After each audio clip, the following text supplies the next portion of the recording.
നമസ്കാരം. മറ്റൊരു വീഡിയോയിലേക്ക് സ്വാഗതം. ഇന്ന് നമ്മൾ ഒരു പഴയ ബങ്കറിൻ്റെ ഉള്ളറകളിലേക്ക് ഇറങ്ങിപ്പോകാൻ ഒരുങ്ങുകയാണ്.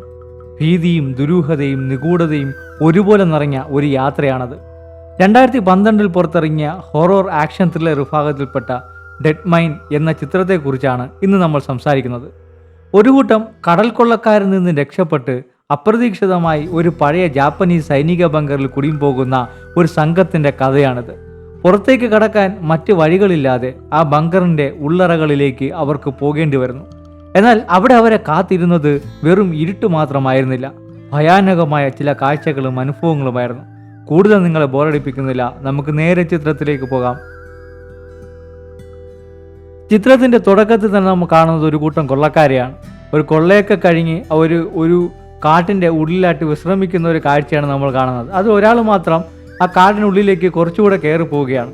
അങ്ങനെ പോകുന്ന സമയത്ത് അവനൊരു ഇരുമ്പ് ചട്ടക്കൂടിലുള്ള ഒരു സംഭവം കിട്ടുകയാണ്. അതായത് പണ്ട് കാലങ്ങളിൽ ടോർച്ചറിനൊക്കെ യൂസ് ചെയ്യുന്ന ഒരു സംഭവമാണ്. അത് കയ്യിലെടുത്ത് അയാൾ കുറച്ചുകൂടെ മുന്നോട്ട് പോകുമ്പോഴാണ് ഒരു ചെറിയൊരു ഗുഹ കാണുന്നത്. അയാൾ മടിച്ച് ആ ഗുഹയ്ക്കുള്ളിലേക്ക് പതുക്കെ കയറി പോവുകയാണ്. എന്നാൽ ആ ഗുഹയ്ക്കുള്ളിൽ എത്തുന്ന സമയത്ത് എന്തോ ഒരു ഭൂമികുലുക്കം പോലെ അവൻ അനുഭവപ്പെടുകയും അവൻ ചുറ്റും നോക്കുകയും ചെയ്യുകയാണ്. എന്നാൽ പെട്ടെന്ന് തന്നെ അവൻ നിൽക്കുന്ന ഭാഗത്ത് നിന്ന് രണ്ട് കൈകൾ വന്ന് അവനെ ഭൂമിക്കടിയിലേക്ക് വലിച്ചുകൊണ്ട് പോവുകയാണ്. അങ്ങനെ വർഷങ്ങൾ കുറേ കടന്നുപോയി. ഇപ്പോൾ നമ്മൾ കാണുന്നത് കുറച്ച് പര്യവേഷണ സംഘത്തിനെയാണ്. അതായത് രണ്ട് സയൻറ്റിസ്റ്റുകളും അവർക്ക് എസ്കോർട്ട് വന്നിരിക്കുന്ന കുറച്ച് പട്ടാളക്കാരെയുമാണ് നമ്മളിപ്പോൾ കാണുന്നത്. ഇവർ വന്ന് നിൽക്കുന്നത് നമ്മൾ നേരത്തെ കണ്ട അതേ സ്ഥലത്താണ്. ഈ സംഘത്തിലെ പ്രധാനി എന്ന് പറയുന്നത് വാരനാണ്. അതായത് വാരനാണ് ഈ സംഘത്തിനെ കൊണ്ടുവന്നിരിക്കുന്നത്. സോ അവൻ ഈ സംഘവുമായിട്ട് ഇവിടെ വന്നതിന് പിന്നിൽ വലിയൊരു ലക്ഷ്യമുണ്ട്. വാരൻ്റെ അച്ഛൻ എന്ന് പറഞ്ഞൊരു കോടീശ്വരനായിട്ടൊരാളാണ്. വാരൻ്റെ അടുത്ത് നിൽക്കുന്നത് ലിങ് എന്ന് പറഞ്ഞിട്ടൊരു പെൺകുട്ടിയാണ്. അത് വാരൻ്റെ ഗേൾ ഫ്രണ്ടാണ്. പിന്നെ കൂടെ മറ്റൊരു പെണ്ണുമുണ്ട്, അവളുടെ പേര് റേ. അവളൊരു സയൻറ്റിസ്റ്റാണ്. അപ്പോൾ ഇവർക്ക് വേണ്ടിയിട്ടുള്ള സംരക്ഷണം ഒരുക്കുന്നതിന് വേണ്ടിയിട്ടാണ് ഈ പട്ടാളക്കാർ കൂടെ വന്നിരിക്കുന്നത്. അതിൽ ഇയാളാണ് ക്യാപ്റ്റൻ. സോ ഇയാളാണ് ഈ പട്ടാളക്കാരെയൊക്കെ നിയന്ത്രിക്കുന്നത്. കൂടെ സ്റ്റാൻലി എന്ന പേരുള്ള ഒരു എക്സ് മിലിറ്ററിക്കാരനായിട്ടുള്ള ഒരു ജിയോളജിസ്റ്റും ഉണ്ട്. പെട്ടെന്ന് അവരുടെ അടുത്ത് തന്നെയുള്ളൊരു ഗുഹയ്ക്കുള്ളിൽ നിന്നും വലിയ ശബ്ദവും ബോളം കേട്ടിട്ട് അവർ ഞെട്ടി തിരിഞ്ഞു നോക്കുകയാണ്. അത് മറ്റാരും ആയിരുന്നില്ല, ഇവരുടെ കൂടെ തന്നെ ഉണ്ടായിരുന്ന, ഇവരുടെ സംഘത്തിൽ തന്നെ ഉണ്ടായിരുന്ന പാപ്പ എന്ന് പറഞ്ഞൊരു വ്യക്തിയാണ്. അയാൾ അതിനകത്ത് എന്തെങ്കിലും കാര്യങ്ങളുണ്ടോ എന്ന് പറഞ്ഞിട്ട് അന്വേഷിക്കുന്നതിന് വേണ്ടി കയറിയതാണ്. അപ്പോൾ അതിനകത്ത് നിന്ന് കിട്ടിയ ഒരു തലയോട്ടി എടുത്ത് ബഹളം വയ്ക്കുന്നതാണ് ഇയാൾ. സോ അയാളുടെ ഈ ഫണ്ണും കാര്യങ്ങളൊന്നും തന്നെ നമ്മുടെ വാരൻ അത്ര ഇഷ്ടപ്പെടുന്നില്ല. അതവൻ അവിടെയുള്ള ആൾക്കാരോട് പറയുന്നുമുണ്ട്. വാരൻ എന്ന് പറയുന്നത് അവൻ്റെ അച്ഛൻ്റെ കയ്യിൽ നിന്നും ഒരുപാട് ഫണ്ടൊക്കെ മേടിച്ചിട്ട് റിസർച്ച് എന്നും പറഞ്ഞിട്ടാണ് ഈ ഒരു സ്ഥലത്തേക്ക് വന്നിരിക്കുന്നത്. ഇത് ഇന്തോനേഷ്യയിലെ ഒരു ചെറിയൊരു ഐലൻഡാണ്. അപ്പോൾ ഇവിടേക്ക് വന്നിരിക്കുന്നത് എന്തിനാണെന്നും എന്തിനുള്ള റിസർച്ചിനാണ് വന്നിരിക്കുന്നതെന്നും ഒക്കെ തന്നെ ഇവരുടെ കൂടെയുള്ള ആർക്കും തന്നെ അറിയത്തില്ല. ഈ ഒരു പട്ടാളക്കാർക്കും അതുപോലെ തന്നെ ഈ സ്റ്റാൻലിക്കും ഒന്നും തന്നെ ഇവൻ എന്ത് റിസർച്ചിനാണ് വന്നതെന്ന് യാതൊരു ഐഡിയയുമില്ല. ഇവൻ പറയുന്നത് എന്താണോ അത് ചെയ്യുകയാണ് ഈ സംഘം ചെയ്യുന്നത്. അവരവിടെ നിന്നും അവരുടെ യാത്ര വീണ്ടും മുന്നോട്ട് തന്നെ തുടരുകയാണ്. കാട്ടിനുള്ളിലൂടെ ഒരുപാട് ദൂരം അകത്തേക്ക് അവർ നടന്ന് ഐലൻഡിൻ്റെ മറ്റൊരു കോണിലെത്തുകയാണ്. ഇവിടെയാണ് അവർ എത്തപ്പെടുന്നതിന് വേണ്ടിയിട്ട് ആഗ്രഹിച്ചതും ഈ പ്രദേശത്തേക്കാണ് അവർ ഈ ഒരു എക്സ്പെഡീഷനുമായിട്ട് വന്നതും. ഏകദേശം അവരുടെ ലക്ഷ്യസ്ഥാനം അവർ ഏകദേശം റീച്ച് ആയിട്ടുണ്ട്. അപ്പോൾ ഈ സംഘം നടന്ന് ഇപ്പോൾ എത്തി നിൽക്കുന്നത് ഒരു മൈനിൻ്റെ ഫ്രണ്ടിലാണ്. അതായത് പണ്ട് കാലത്ത് ഡച്ചുകാരുടെ കൈവശം ഉണ്ടായിരുന്ന ഒരു മൈനായിരുന്നു ഇത്. 1942 കാലഘട്ടത്തിൽ ഇത് ജപ്പാൻകാരുടെ കൈവശത്തിൽ വന്നു. സോ വേൾഡ് വാർ സെക്കൻഡ് നടക്കുന്ന സമയത്ത് ഈ ജപ്പാൻകാർ ഈ മൈനിനെ മിലിറ്ററി പർപ്പസിന് വേണ്ടിയിട്ട് യൂസ് ചെയ്തിരുന്നു. അപ്പോൾ ഇതുമായിട്ട് ബന്ധപ്പെട്ടുള്ള റിസർച്ചിനാണ് താൻ വന്നിരിക്കുന്നതെന്നാണ് വാരൻ മറ്റുള്ളവരോട് പറഞ്ഞിട്ടുള്ളത്. ഇവർക്കിനി ഈ ഗുഹയ്ക്കുള്ളിലേക്ക് കടന്ന് എക്സ്പെഡീഷൻ തുടരണം. സോ അതിനു മുമ്പ് ഈ ഗുഹ ബലപ്പെട്ടതാണോ, ഇതിന് എത്ര വർഷം പഴക്കമുണ്ട്, അകത്ത് കയറുന്നത് സേഫ് ആണോ എന്നൊക്കെ അറിയണം. സോ ഈ കാര്യങ്ങളൊക്കെ പഠിക്കുന്നതിന് വേണ്ടി വാരൻ സ്റ്റാൻലിയോട് അവൻ്റെ ജോലി തുടങ്ങാൻ ആവശ്യപ്പെടുകയാണ്. അങ്ങനെ ഈ സംഘം ഈ മൈനിൻ്റെ പുറത്ത് ഓരോ ജോലിയും കാര്യങ്ങളായിട്ട് നിൽക്കുമ്പോൾ അപ്രതീക്ഷിതമായിട്ട് ഒരു കൂട്ടം കൊള്ളക്കാർ ഇവരെ ആക്രമിക്കുകയാണ്. സോ പട്ടാളക്കാർ തിരിച്ചും ആക്രമിക്കുന്നുണ്ട്. എങ്കിലും ഇവർക്ക് ഒളിച്ചിരിക്കുന്നതിന് വേണ്ടിയിട്ടുള്ളൊരു സ്ഥലം അവിടെ ഉണ്ടായിരുന്നില്ല. അതായത് ഒരു ഓപ്പൺ പ്രദേശമായിരുന്നു. അതുകൊണ്ട് തന്നെ സേഫ് ആകുന്നതിന് വേണ്ടി ഇവരെല്ലാം തന്നെ ഈ മൈനിനകത്തേക്ക് ഓടി കയറുകയാണ്. അങ്ങനെ എല്ലാവരും ഈ മൈനിനകത്തേക്ക് ഓടി കയറുന്നതിനിടയിൽ ഈ എൻട്രൻസിൻ്റെ ഭാഗത്ത് വെച്ച് ഒരു പട്ടാളക്കാരൻ കാല് തെറ്റി വീഴുകയാണ്. ഈ പട്ടാളക്കാരൻ്റെ അടുത്ത് തന്നെ ഒരു ഗ്രനേഡ് വന്ന് വീഴുകയും അത് പൊട്ടിത്തെറിക്കുകയും ചെയ്യുന്നു. ഗ്രനേഡ് പൊട്ടിത്തെറിച്ചതോടുകൂടി ആ മൈനിൻ്റെ ഫ്രണ്ട് ഭാഗം മുഴുവൻ ഇടിഞ്ഞു പൊളിഞ്ഞ് തറയിൽ വീഴുകയാണ്. അതായത് ഈ മൈനിൻ്റെ എൻട്രൻസ് ഭാഗം മൊത്തം തന്നെ ഇടിഞ്ഞു വീണതുകൊണ്ട് തന്നെ ഈ ആൾക്കാരെല്ലാം ഈ മൈനിനകത്ത് അകപ്പെട്ടുപോയി. അതുപോലെ തന്നെ ഈ പട്ടാളക്കാരൻ്റെ കാലിന് സാരമായി തന്നെ പരിക്ക് പറ്റിയിട്ടുണ്ടായിരുന്നു. അതുകൊണ്ട് തന്നെ അയാൾക്കിനി നടക്കാനും സാധിക്കില്ല. മൈൻ ഇടിഞ്ഞു പൊളിഞ്ഞു പോയതുകൊണ്ട് തന്നെ ഇവരുടെ കമ്മ്യൂണിക്കേഷൻ സിസ്റ്റം ഒന്നും തന്നെ നേരെ ചൊവ്വേ വർക്കാവുന്നുണ്ടായിരുന്നില്ല. മാത്രവുമല്ല, ഇനി പുറത്തേക്ക് കടക്കണമെങ്കിൽ പുതിയതായിട്ട് എന്തെങ്കിലും വഴി കണ്ടുപിടിച്ചേ കഴിയത്തുള്ളൂ. സത്യം പറഞ്ഞാൽ മൊത്തത്തിൽ പെട്ടുപോയ അവസ്ഥയാണ്. അതുകൊണ്ട് തന്നെ സ്റ്റാൻലി ആദ്യമായിട്ട് വാരനെ ക്വസ്റ്റ്യൻ ചെയ്യുകയാണ്. നിങ്ങൾ എന്ത് റിസർച്ചിനാണ് വന്നത്? പുറത്തുനിന്ന് കണ്ട ആ ഗ്യാങ്ങും നിങ്ങളുമായിട്ട് എന്തൊക്കെയാണ് ബന്ധം എന്നുള്ള രീതിയിലൊക്കെ ക്വസ്റ്റ്യൻ ചെയ്യുകയാണ്. എന്നാൽ പുറത്തുള്ള ഗ്യാങ്ങിനെ പറ്റി തങ്ങൾക്ക് അറിയ പോലും ഇല്ലെന്നും നമ്മളിങ്ങനെ ഒരു റിസർച്ചിനായി ഇവിടെ വന്ന കാര്യം മറ്റാർക്കും തന്നെ അറിയില്ല എന്നും വാരൻ പറയുമ്പോൾ സ്റ്റാൻലി ചോദിക്കും, നിങ്ങൾ എന്ത് തരത്തിലുള്ള റിസർച്ചിന് വേണ്ടിയിട്ടാണ് നിങ്ങളിവിടെ വന്നത് എന്നുള്ള രീതിയിൽ ക്വസ്റ്റ്യൻ ചെയ്യുന്നു. ഇപ്പോഴാണ് വാരൻ കൃത്യമായി കാര്യങ്ങൾ പറയുന്നത്. ഏതാനും വർഷങ്ങൾക്ക് മുമ്പ് വാരൻ്റെ അച്ഛൻ ഒരു എക്സ്പെഡിഷന് വേണ്ടിയിട്ട് പോയിട്ടുണ്ടായിരുന്നു. അങ്ങനെ പോയ സമയത്ത് ഒരു ഗുഹയിൽ നിന്നും പുരാതനമായ കുറേ പേപ്പർ കെട്ടുകൾ കിട്ടുകയാണ്. അപ്പോൾ അത് കോഡ് ഭാഷയിലായിരുന്നു അതിനകത്തുള്ള എഴുത്തുകളും കാര്യങ്ങളെല്ലാം ഉണ്ടായിരുന്നത്. അത് ഡീകോഡ് ചെയ്തെടുക്കാൻ വന്ന ഒരു സയൻറ്റിസ്റ്റാണ് ഈ റീ എന്ന് പറഞ്ഞിട്ടുള്ള പെൺകുട്ടി. അപ്പോൾ അവൾ ഡീകോഡ് ചെയ്തെടുത്തത് പ്രകാരം ആ പേപ്പർ കെട്ടുകൾ ഉണ്ടായിരുന്ന വിവരം എന്താണെന്ന് വെച്ച് കഴിഞ്ഞാൽ, രണ്ടാം ലോക മഹായുദ്ധം നടക്കുന്ന സമയത്ത് ജർമ്മൻ പട്ടാളം ധാരാളം സ്വർണം കൊള്ളയടിച്ചിട്ടുണ്ടായിരുന്നു. അങ്ങനെ കൊള്ളയടിച്ച സ്വർണങ്ങളെല്ലാം തന്നെ സൂക്ഷിച്ചു വയ്ക്കാൻ അവർ രഹസ്യമായിട്ടുള്ള ഒരു സുരക്ഷിതമായ താവളം കണ്ടെത്തി. ആ താവളമാണ് ഈ മൈൻ എന്ന് പറയുന്നത്. ഈ മൈനിലാണ് ആ കൊള്ളയടിച്ച സ്വർണങ്ങളെല്ലാം സൂക്ഷിച്ചു വച്ചിരിക്കുന്നത്. അത് കണ്ടെത്താനാണ് വാരൻ വന്നിരിക്കുന്നത്. ഇത് കേട്ടപാടെ സ്റ്റാൻലിക്കാണെങ്കിൽ ഭയങ്കര ദേഷ്യമാണ് തോന്നുന്നത്. അതായത് ഒരു കെട്ടുകഥയുടെ പേരിൽ നമ്മൾ എല്ലാവരും ഇവിടെ കൊണ്ടുവന്ന് ട്രാപ്പാക്കി കളയുമെന്നുള്ള ഒരു ദേഷ്യമാണ് വാരനോട് ഇപ്പോൾ സ്റ്റാൻലിക്കുള്ളത്. എന്തായാലും ഇനിയൊന്നും പറഞ്ഞിട്ട് കാര്യമില്ലല്ലോ. എങ്ങനെയും ഈ മൈനിന് പുറത്തിറങ്ങുകയാണ് ഇപ്പോൾ ചെയ്യേണ്ടെന്ന ആവശ്യം. അപ്പോൾ പുറത്തേക്കുള്ള വഴി കണ്ടുപിടിക്കുന്നതിന് വേണ്ടിയിട്ട് അവർ മുന്നോട്ട് തന്നെ നടക്കാൻ തീരുമാനിക്കുന്നു. ഇവർ നടന്ന് ഇപ്പോൾ ഒരു ടണലിലാണ് എത്തിയിരിക്കുന്നത്. ടണൽ പാസ് ചെയ്ത് പുറത്തിറങ്ങുമ്പോൾ കാണുന്നത് ഒരു പാലമാണ്. അവരാ പാലത്തിലൂടെ നടന്ന് അത് ക്രോസ് ചെയ്യാൻ ശ്രമിക്കുകയാണ്. പാലത്തിൽ കയറുന്ന സമയത്ത് തന്നെ അവിടെയുള്ള ലൈറ്റുകളൊക്കെ ഓട്ടോമാറ്റിക്കായിട്ട് തെളിയുകയാണ്. കൂടാതെ ഒരു പാട്ട് അവിടെ പ്ലേ ആവുന്നുണ്ട്. അത് ഒരു ജാപ്പനീസ് വാർ സോങ് ആണ് എന്നാണ് റേ പറയുന്നത്. ഒരുപക്ഷെ നേരത്തെ മൈനിന് പുറത്തു വെച്ച് കണ്ട കൊള്ളക്കാർ മറ്റൊരു വഴിയിലൂടെ അകത്ത് കയറിയതാവാൻ സാധ്യതയുണ്ടെന്നും അതുകൊണ്ട് ഇനി അങ്ങോട്ടുള്ള ഓരോ ചുവടും സൂക്ഷിച്ചു വേണം മുന്നോട്ട് പോകാനെന്നും പറയും കൊണ്ട് അവർ മുന്നോട്ട് നടക്കുകയാണ്. അങ്ങനെ കുറേ സമയത്തിന് ശേഷം അവർ ആ പാലം മുറിച്ച് കിടക്കുന്നു. അതിനുശേഷം അവർ കയറി ചെല്ലുന്നത് ഒരു റൂമിലാണ്. ആ റൂമിനകത്താകട്ടെ ഒരുപാടധികം മരുന്ന് കുപ്പികളും ബോക്സുകളും കുറേ മാസ്കുകളും ഒക്കെയാണ് അവർക്ക് അവിടെ കാണാൻ സാധിക്കുന്നത്. അതായത് എന്തൊക്കെയോ ഒരു പരീക്ഷണശാലയുടെ ഒരു സെറ്റപ്പ്. അവരടുത്ത മുറിയിലേക്ക് ചെല്ലുമ്പോൾ അവിടെ അവർക്ക് കാണാൻ സാധിക്കുന്നത് കുറേ ഫോട്ടോകളാണ്. അതിനുശേഷം നടന്ന് അവർ മറ്റൊരു റൂമിലെത്തുന്നു. ആ റൂമിലാകട്ടെ കുറേ കമ്മ്യൂണിക്കേഷൻ ഉപകരണങ്ങളും മറ്റു കാര്യങ്ങളൊക്കെയാണ് വച്ചിരിക്കുന്നത്. ആ റൂമിൽ തന്നെ ചുമരിലായിട്ട് ഒരു വലിയൊരു മാപ്പും വച്ചിട്ടുണ്ട്. അപ്പോൾ ഈ മാപ്പ് കാണുന്ന വാരന് എന്തോ ഒരു സന്തോഷമാണ് അനുഭവപ്പെടുന്നത്. ആ സന്തോഷം അവൻ റേയോടും പങ്കുവയ്ക്കുന്നുണ്ട്. ഇത് നമ്മുടെ ക്യാപ്റ്റനും സ്റ്റാൻലിയും ഒക്കെ ശ്രദ്ധിക്കുന്നുമുണ്ട്. ഇതേ മുറിയുടെ കുറച്ച് പുറത്തായിട്ടാണ് നമ്മുടെ പാപ്പ വെയിറ്റ് ചെയ്യുന്നത്.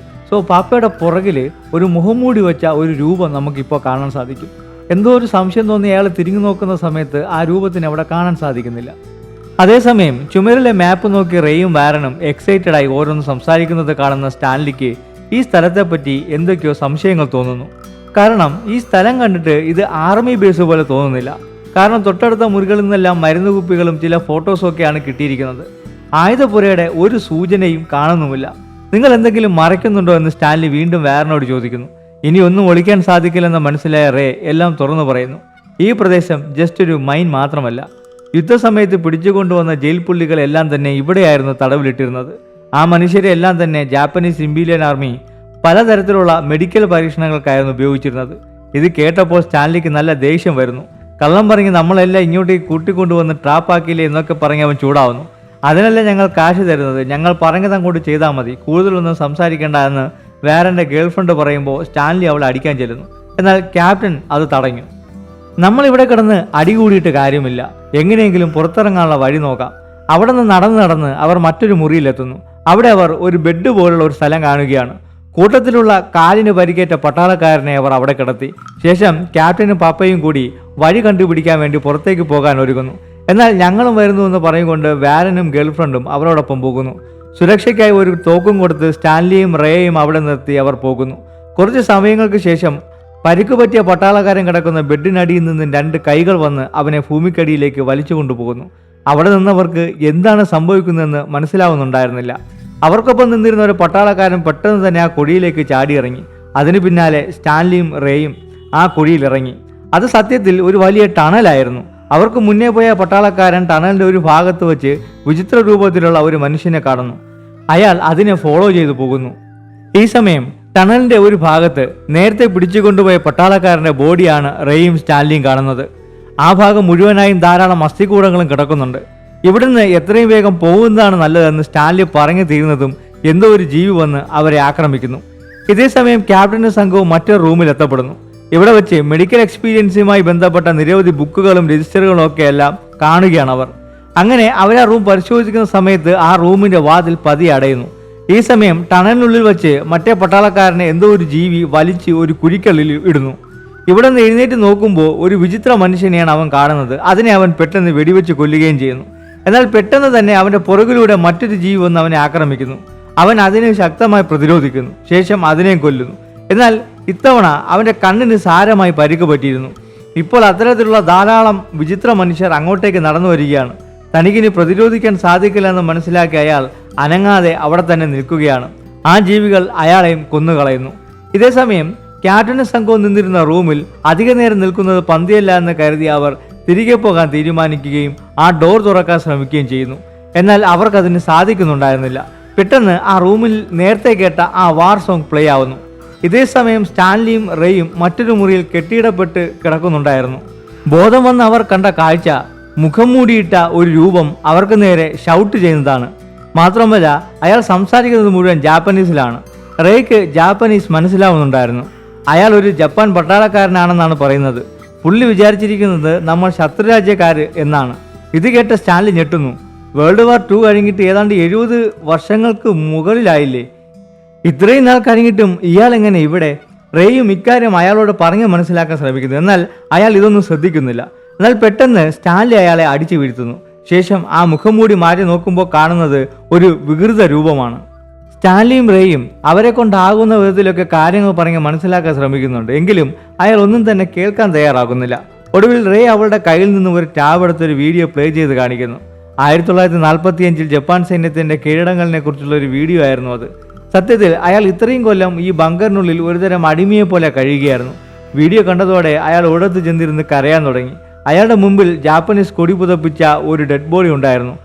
ഇതേസമയം ക്യാപ്റ്റനും സംഘവും ആ കഥവ് തുറക്കാനുള്ള തീവ്രമായ ശ്രമത്തിലാണ്. എന്നാൽ അവർക്കതിന് സാധിക്കുന്നില്ല. പെട്ടെന്ന് താഴെ ഉണ്ടായിരുന്ന ഒരു ഹോളിൽ നിന്നും ഒരു കൈ നമുക്ക് കാണാം. ഉടനെ തന്നെ അപ്രതീക്ഷിതമായ ഒരാൾ വാറന്റെ ദേഹത്തേക്ക് ചാടി വിടുന്നു. ശേഷം ഒരു മൂർച്ചയുള്ള കല്ല് അവന്റെ നെഞ്ചിൽ കുത്തിയിറങ്ങുന്നു. പെട്ടെന്ന് ക്യാപ്റ്റൻ ആ ജീവിയെ വെടിവെച്ചു കൊന്നു. ഒരുപാട് തവണ വെടിവെച്ച ശേഷമാണ് അയാൾ ചത്തത് തന്നെ. ഇതേസമയം സ്റ്റാൻലിയും റേയും അയാളുടെ കാര്യങ്ങൾ ചോദിച്ച് മനസ്സിലാക്കുകയാണ്.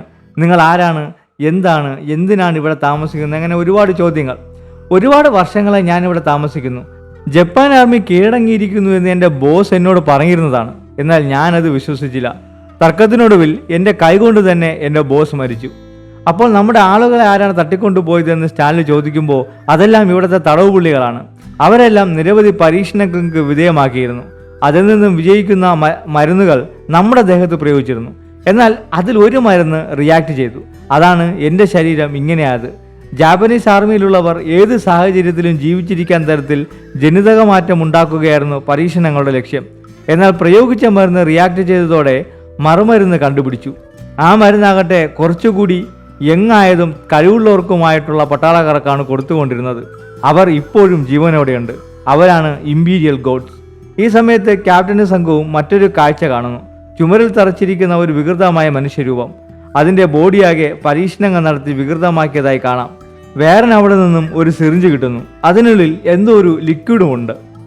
ഇമ്പീരിയൽ ആർമി പരീക്ഷണങ്ങൾക്ക് വേണ്ടി ഉപയോഗിച്ച മരുന്നായിരുന്നു അത് എന്ന് എല്ലാവർക്കും മനസ്സിലായി. അതേസമയം സ്റ്റാൻലിയും റേയും എങ്ങനെ പുറത്തിറങ്ങുമെന്ന് അറിയാതെ നിൽക്കുകയാണ്. എന്നാൽ ആ പട്ടാളക്കാരൻ അവർക്ക് ഒരു വഴി പറഞ്ഞു കൊടുക്കുന്നു. ഞാൻ നിങ്ങളുടെ കൂടെ വരട്ടെ എന്ന് അയാൾ ചോദിക്കുന്നുണ്ട്. മനസ്സില്ലാ മനസ്സോടെ അവർ അതിന് സമ്മതിക്കുകയും ചെയ്യുന്നു. ഈ സമയം വാരൻ ലിങ്ങിനോട് പറയുന്നു, നമ്മളിവിടെ തേടി വന്ന സ്വർണത്തേക്കാൾ വിലയുണ്ട് ഈ മരുന്നിന്, അതുകൊണ്ട് നമുക്കിത് സൂക്ഷിച്ചു വയ്ക്കാം. ഈ സമയം ക്യാപ്റ്റനും പാപ്പയും കൂടി ഒരു കതക് തുറന്ന് അകത്തേക്ക് കയറിയതും ഒരു പ്രത്യേക ഇടത്താണ് അവർ എത്തപ്പെട്ടത്. റൂമിനകത്തേക്ക് കാലെടുത്ത് വെച്ചതും ആ റൂം മൊത്തത്തിൽ ഒരു ഗ്യാസ് വന്ന് നിറയാൻ ആരംഭിച്ചു. അപ്പോൾ തന്നെ അവിടെ മാകെ ലൈറ്റ് കത്തുകയും അവിടെ വരി വരിയായി കുറെ ആളുകൾ പട്ടാള വേഷത്തിൽ നിൽക്കുന്നത് കാണുകയും ചെയ്യുന്നു. പെട്ടെന്നാണ് അവർക്ക് ജീവൻ വയ്ക്കുന്നത്. സാമുറായി വേഷമായിരുന്നു അവർക്കുണ്ടായിരുന്നത്. ക്യാപ്റ്റനെയും പപ്പയെയും കണ്ടതോടുകൂടി എല്ലാവരും മുന്നോട്ടേക്ക് വരാൻ തുടങ്ങി. ഇവരാകട്ടെ അവരെ തുരുതുര വെടിവെച്ചുകൊണ്ടിരിക്കുകയാണ്. എങ്കിലും അവർക്ക് യാതൊരു പ്രശ്നവും ഉണ്ടാവുന്നില്ല. രണ്ടുപേരും പുറത്തേക്കിറങ്ങി ഓടാൻ തുടങ്ങി. വാരനെയും ലിങ്ങിനെയും പെട്ടെന്ന് ഒരു ടണലിനകത്തേക്ക് ഇറക്കാൻ ശ്രമിക്കുന്ന സമയം പാപ്പയെ അവരുടെ കയ്യിൽ കിട്ടുകയും അവർ അയാളെ കൊല്ലുകയും ചെയ്യുന്നു. ഈ സമയം കൊണ്ട് ക്യാപ്റ്റനും വാരനും ലിങ്ങും രക്ഷപ്പെട്ട് ഒരു ടണലിലൂടെ നടന്നു വരുമ്പോൾ നേരത്തെ കുറെ ജീവികൾ ആക്രമിച്ചു കൊന്ന ആ പട്ടാളക്കാരൻ്റെ ബോഡി അവർ കാണുകയാണ്. പെട്ടെന്ന് തന്നെ ജീവികളെല്ലാം തന്നെ അവിടേക്ക് വന്ന് വാരനെ ആക്രമിക്കുന്നു. ക്യാപ്റ്റൻ ശക്തമായി പ്രതിരോധിച്ച് അവരെ എല്ലാം രക്ഷിച്ച് നേരെ എത്തുന്നത് സ്റ്റാൻലിയും റേയും നിൽക്കുന്ന റൂമിലാണ്. ശേഷം എങ്ങനെ പുറത്തു കടക്കുമെന്ന ചർച്ചയിലാണ് എല്ലാവരും. വാരന്റെ കാര്യം കുറച്ച് സീരിയസ് ആണ്. അവന്റെ നെഞ്ചിൽ നല്ല രീതിയിൽ മുറിവേറ്റിട്ടുണ്ടല്ലോ. വാരൻ മരിക്കുമെന്ന് തോന്നിയ ഗേൾഫ്രണ്ട് ലിങ് നേരത്തെ എടുത്ത് സൂക്ഷിച്ചിരുന്ന സിറിഞ്ചിലെ മരുന്ന് വാരന്റെ മേൽ കുത്തിവെക്കുന്നു. എല്ലാവരും നേരെ വാരന്റെ അടുക്കിലേക്ക് ഓടുന്നു. നീ എന്താണ് ഈ ചെയ്തതെന്ന് ചോദിക്കുമ്പോൾ ഇവരെല്ലാം ഇപ്പോഴും ജീവിച്ചിരിക്കുന്നത് ഈ മരുന്ന് കാരണമല്ലേ, അതുകൊണ്ട് ഇത് കുത്തിവെച്ചാൽ വാരന് അവന്റെ ജീവൻ രക്ഷിക്കാൻ സാധിക്കുമെന്ന് ലിങ് പറയുന്നു. ഇനി എന്ത് ചെയ്യുമെന്ന് ആലോചിച്ച് നിൽക്കുമ്പോഴാണ് നേരത്തെ ക്യാപ്റ്റൻ സംഘവും വന്ന വഴിയിലൂടെ ആ സാമുറായി പട്ടാളക്കാർ കയറി വരുന്നത്. പേടിച്ചു പോയ എല്ലാവരും അവിടെ നിന്നും ഓടി രക്ഷപ്പെടാൻ ശ്രമിക്കുന്നു. എന്നാൽ ആ പട്ടാളക്കാരന് മാത്രം ഓടി രക്ഷപ്പെടാൻ സാധിക്കാതെ അവിടെ നിൽക്കുകയാണ്. എന്നാൽ റേയ്ക്ക് അയാളെ അവിടെ വിട്ടു പോകാൻ തോന്നിയില്ല. എന്നാൽ റേയോട് ഓടി രക്ഷപ്പെടാനാണ് അയാൾ പറയുന്നത്. അപ്പോഴേക്കും സാമുറായി ടീം വന്ന് അയാളെ കൊല്ലുന്നു. റേ അവിടെ നിന്നും ഓടി രക്ഷപ്പെടാൻ ശ്രമിക്കുന്നു. എന്നാൽ അപ്പോഴേക്കും തടവ് പുള്ളികളായ ആളുകൾ അവരെ ആക്രമിക്കാൻ തുടങ്ങി. റേ അവളെ കഴിയുന്ന രീതിയിലൊക്കെ അതിനെ പ്രതിരോധിക്കാൻ ശ്രമിക്കുന്നുണ്ട്. ലിങ് വാരനെയും കൂട്ടി മറ്റൊരു വഴിയിലൂടെ രക്ഷപ്പെടാൻ ശ്രമിക്കുന്നു.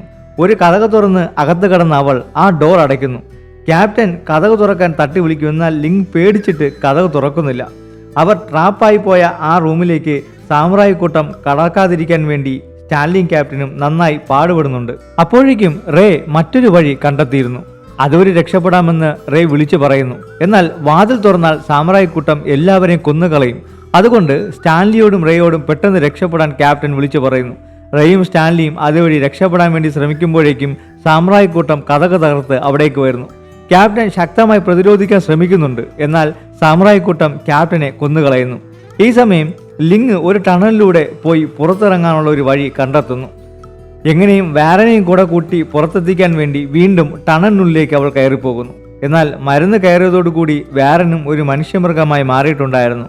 അവൻ ലിങ്ങിനെ സ്പോട്ടിൽ തന്നെ കൊന്നുകളയുന്നു. ഇപ്പോൾ റേയും സ്റ്റാൻലിയും പുറത്തിറങ്ങാൻ ഒരു വഴി കണ്ടെത്തിയിട്ടുണ്ട്. റേ ഏതാണ്ട് പുറത്തിറങ്ങി. എന്നാൽ സ്റ്റാൻലി പുറത്തിറങ്ങുന്നതിന് മുമ്പേ തന്നെ സാമുറായിമാർ അവനെ കൊന്നുകളയുന്നു. റേ ഒടുവിൽ രക്ഷപ്പെട്ട് പുറത്തിറങ്ങി. അവൾ ഓടി രക്ഷപ്പെടാൻ ശ്രമിക്കുമ്പോഴേക്കും ഒരുപാട് സാമുറായിമാർ അവിടേക്ക് കടന്നു വരുന്നു. അവർ റേയെയും പിടികൂടി കൊന്നുകളയുന്നു. അതോടുകൂടി ചിത്രം അവസാനിക്കുന്നു. ചിത്രത്തെക്കുറിച്ച് നിങ്ങളുടെ അഭിപ്രായങ്ങൾ കമൻറ്റ് ചെയ്യുക. മറ്റൊരു വീഡിയോയിലേക്ക് കാണാം. അതുവരെ സ്റ്റേ ട്യൂൺ മൂവീസ് വേൾഡ്.